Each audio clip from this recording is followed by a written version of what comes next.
Let's push on. The State Bank of India has launched a bond index with FTSE Russell. The hope is for the index to make it easier to invest in Indian debt.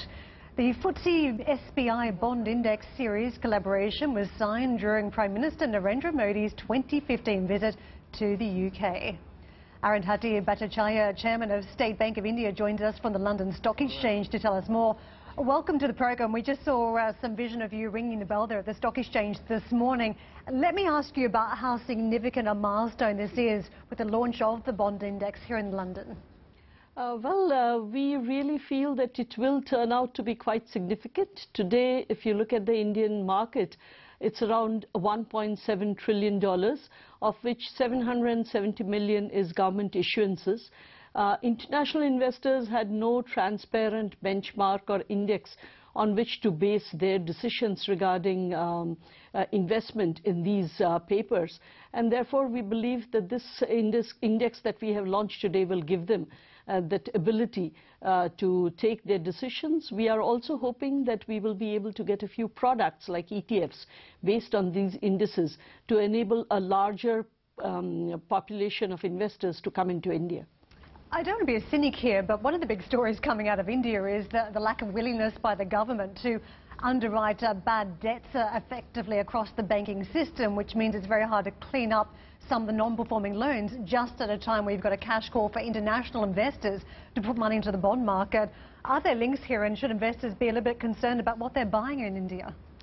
No, not really. I think if you look at the bad debts portion in India, and we as the major bank in India have our portion of it, much of this relates to certain investments that were made in order to create infrastructure and some core industries in the years 2009 to 2011. Now, those units became NPAs on account of various reasons, not least of which was the fact that this was the first time India had given such a push on infrastructure, and therefore the way the entire projects were run were probably not of the best kind. And therefore, we started on projects without having all approvals in place. Some of the approvals got cancelled. Some of the resources that were given got cancelled, and various other issues came up. However, while the Indian government definitely doesn't want to underwrite all of this, they have come up with legal structures to help resolve this issue. As you know, most of these currently are in the bankruptcy courts. The bankruptcy courts have started operating in India, and it is to the credit of this government that as complicated a law as this was brought within 1.5 years of the government coming into place, and the courts have actually started operating in very super quick time. So we are hopeful that as this process goes through the bankruptcy courts, we will see resolutions which are acceptable, and yet those that are not suspect of moral hazard, which obviously is one major downside for resolution of any of these things. So given that, I think we are moving in the right direction. And if you look at any of the other macroeconomic parameters in India, other than this one bit, which is an overhang on the banking system, the rest of it is all working very well. Well, let me just come to some of that, because we were road testing the rationale for investing in emerging market debt this morning, and one was that even if you're not that comfortable with the debt profile or what the ratings agencies are saying about some of the debt, the argument for investors is around growth. And if you look at the Indian growth rate, it was a little bit disappointing in the latest quarter. There was a deceleration to a 3-year low of 5.7%, and the quarter ended September. So is growth now a concern if you consider some of the slowdown that has surprised investors? Well, let me tell you one thing. When you are going in for reforms and deep structural reforms, it is going to result in some kind of a fall in the growth rate in the short term. However, you cannot allow that to hold you back in doing the reforms that are really required for an economy. And with that, I mean things like demonetization or the GST. Obviously, these have had an impact on the immediate growth rate. But if you look at its potential in the medium and the long term, I think you have to take it into consideration that a short-term pain is probably required for a long-term gain.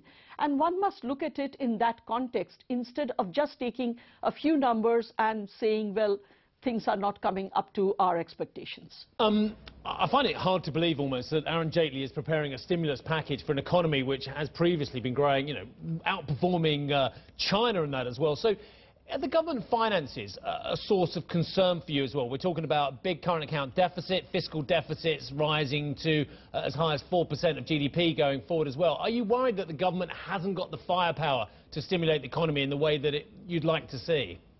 Well, not really, you know, because I think at this point of time, one very big advantage that this government has got for itself is, of course, the fact that things like energy prices are still low. That gives us quite a bit of leeway about how you really spend the revenues that you collect. The other thing that the government has done very well is targeting of the subsidies.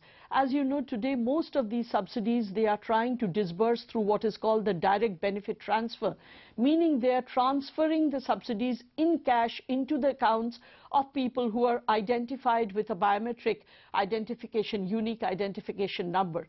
What this does is it really reduces the leakage of subsidies from the system, and secondly, it allows for better targeting of the right recipients. Right. Now, with that, the government should have enough fiscal space in order to carry out the reforms it needs to do, plus make the investments that it needs to make in order to boost the economy. Right. Arundhati, last time we caught up, you were touted as one potential replacement for the central bank governor, for Rajan. That ultimately was not an appointment that you were given, but since then we've had a book launch from the former central bank governor, and he was seen as almost an independent arbitrator for the Indian economy. Do you think he was correct in some ways saying that the government should not have scrapped high-value banknotes? Do you think there have been some missteps by the government, and do you think India has lost some of its appeal because he's no longer the central bank governor? Well, that is something for the investors to decide. It's not something that I can comment on. But the demonetization has had two very clear advantages or positive takeaways, at least for the banking system. One, of course, is the fact that the resources in the system have gone up tremendously. If you look at the liquidity that we have had, as a result of that liquidity, what we have been able to do is to reduce lending rates by almost 100 basis points. So it has allowed monetary transmission to happen, which was not happening earlier. And that's not a small advantage. Right. 100 basis points fall in interest rates in a period of, say, 60 days is a huge number. The second thing I think, you know, that we have really gained from this is the leap of digitization. Before the demonetization, the level at which digitization was happening, and after demonetization, if you look at the level that we have reached, we are currently seeing almost a 300% uptick of the use of the digital channels, which again is something we would have taken 3 years to achieve, yes. And we've achieved that in 60 days. So that's not a small benefit either. Thank you very much for joining us and fleshing out the issues there, and congratulations on the launch today of the bond index. Arundhati Bhattacharya, the chairman of State Bank of India, joining us here on this show. We're going to be right back after this with more on the show with Robin Bew.